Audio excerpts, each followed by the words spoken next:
ലോക ജേതാക്കളായി. മത്സരശേഷം വിജയകിരീടമണിഞ്ഞ സ്പെയിനിന്റെ താരങ്ങൾ അവർക്ക് ലഭിച്ച മെഡലുമായി അഭിമാനത്തോടെ നിൽക്കുന്നുണ്ട്. അതിനിടയിൽ നിക്കോ വില്യംസ് എന്ന ആ കളിക്കാരൻ നേരെ ഗാലറിയിലേക്ക് ഓടിച്ചെല്ലുന്നു. തനിക്ക് കിട്ടിയ മെഡൽ തന്റെ അമ്മയുടെ കഴുത്തിലേക്ക് ഇട്ടുകൊടുക്കുന്നു. ദാ, ഈ നേട്ടം അമ്മയുടേതാണ് എന്ന് ഉറക്കെ പ്രഖ്യാപിച്ചുകൊണ്ട്.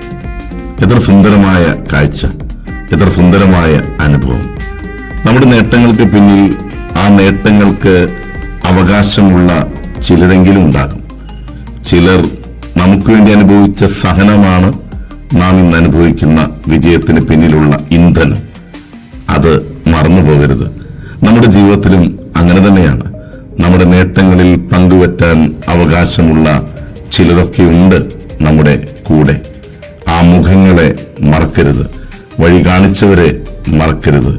വഴി തെളിച്ചവരെ മറക്കരുത്. വഴിയിൽ കൂടെ നടന്നവരെയും മറക്കരുത്. നല്ല ഒരു ദിനമാണ് കാത്തിരിക്കുന്നത്. ആസ്വദിക്കാം. നേരുന്നു ശുഭദിനം.